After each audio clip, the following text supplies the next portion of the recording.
There is a chance that South Africans could soon experience life without electrical power cuts, or as more natively known, load shedding. The power utility is now looking to appoint advisors to help it unbundle itself into 3 units. NUM is calling for the head of Eskom CEO, Andre de Ruyter. The union is also protesting the unbundling of the utility and possible job cuts.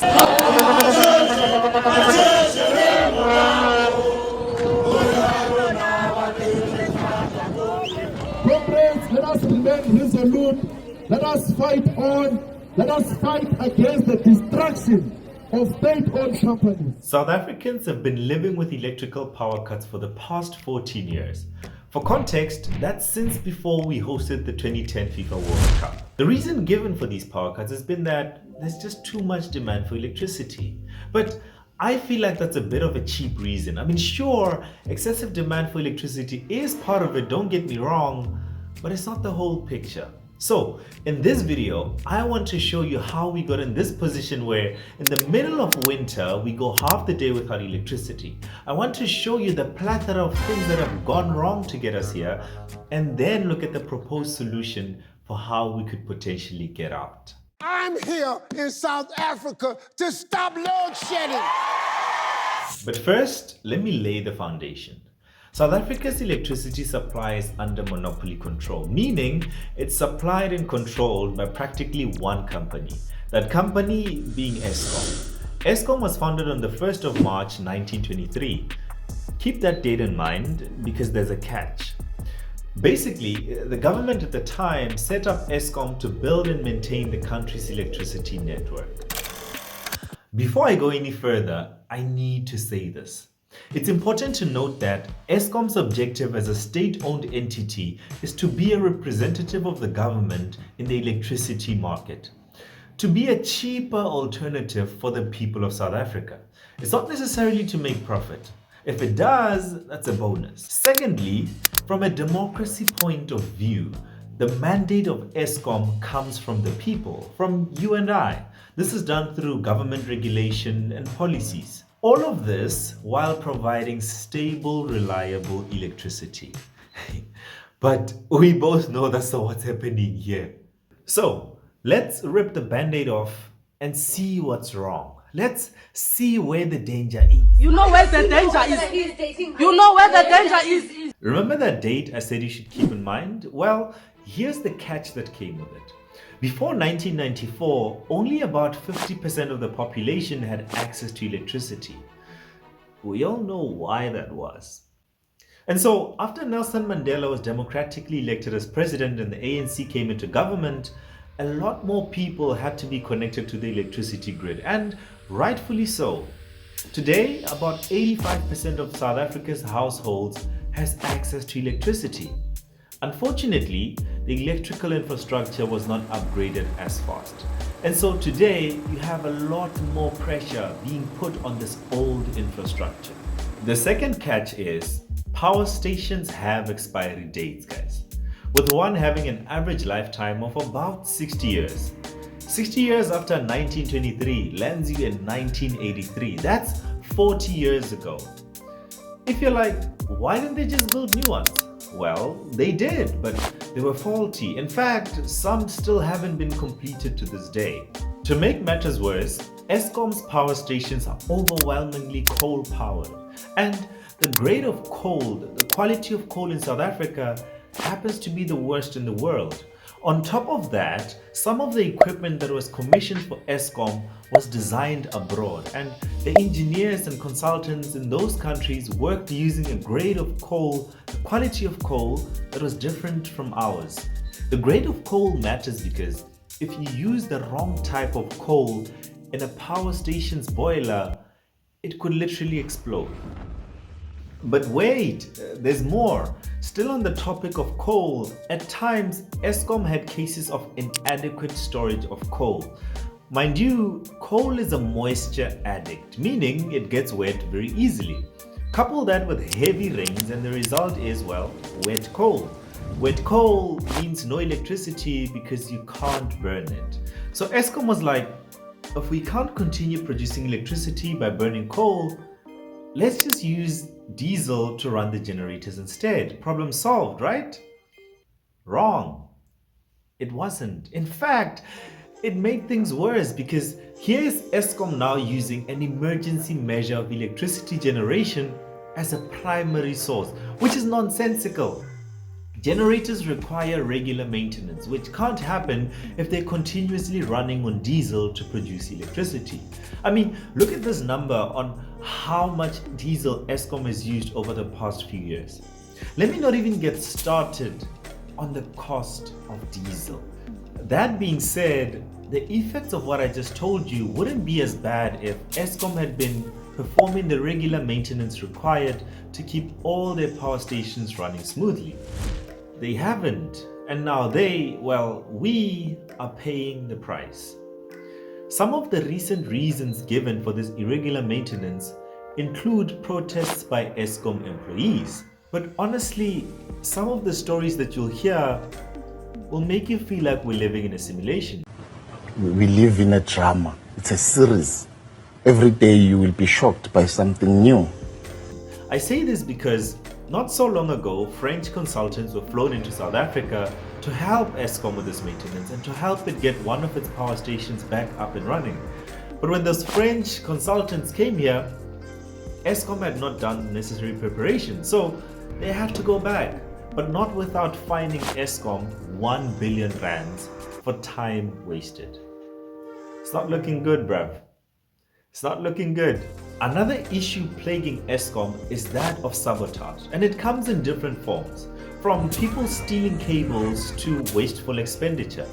Money being spent regularly to replace these cables results in Eskom actually bleeding cash. Speaking of cash, some municipalities don't even pay for the electricity that they use. Currently, municipalities and individual users owe Eskom above 36.5 billion rands. You owe me. Honestly, there's more issues than this, but for the sake of time, let me stop here. So, what does all of this mean? What has it led to? Name a reason why you would light a candle. The obvious elephant in the room, and probably the reason you clicked on this video, load shedding. Technically defined as the interruption of electricity supply to avoid excessive load on Eskom's power stations. But in reality, it's a situation where citizens are taking turns to use electricity. Apart from 2 o'clock to 10, without electricity. Wow. We find ourselves in this dark place where businesses are losing millions because of electricity cuts, where economic growth has severely slowed down, in a situation where so much risk has been introduced into the economy that rating agencies have rated SA as junk status. We're in the situation where in the morning I have to shower with cold water. Basically, you're going down. Hopefully by now you get the point I'm trying to make. Eskom is in deep trouble. Help me! Help me! But first, let me confess. Earlier when I told you of all the problems Eskom is faced with, I intentionally left one out. And it's this: Eskom's crippling debt. Eskom's long-term debt is currently sitting at about 400 billion rands, up from 250 billion rands in 2014. And this problem right here is, in my opinion, the crux of what has been proposed as a solution for Eskom's problem. That solution being the unbundling of Eskom. Where does it come from? Well, a task team was put together to come up with solutions for Eskom, and unbundling is what they came up with. To understand the solution, I've had to go through this 50-page document that outlines this process of unbundling, coupled with hours of interviews and articles. If you're asking yourself, what exactly are they unbundling? You're in luck, because I'm about to walk you through it. But first, let me clear this out. Electricity provision in South Africa happens in basically 3 stages: generation, transmission, and distribution. Generation, in simple terms, involves power stations. This is where coal is burnt to produce steam that turns a turbine of a generator that then makes electricity. Transmission, the second step, involves moving that generated electricity from the power plant to substations. And distribution, the last stage, is just about getting that electricity to you, the end user, so that you can charge your phone, power your Wi-Fi, and watch this video. As it stands, Eskom is in charge of all these three stages. Here's how the unbundling plan will work. First, they're going to split up those three stages into their own individual companies with their own CEOs and boards. Eskom, the company that we know now, will then just be an umbrella company, Eskom Holdings. Those three new companies will then just be subsidiaries of Eskom Holdings. A consortium of private investors will then be sold portions of those new subsidiaries. Now that that's out of the way, what the hell does unbundling have to do with Eskom's debt and load shedding? The big idea here is to have that 400 billion rand debt stay under the umbrella company Eskom Holdings and let the new subsidiaries and the private investors operate debt-free. Sort of like starting on a clean slate. And well, there's some opportunities that could be born here. To begin with, that removed debt burden means that the new subsidiaries don't have to allocate any capital towards debt repayment.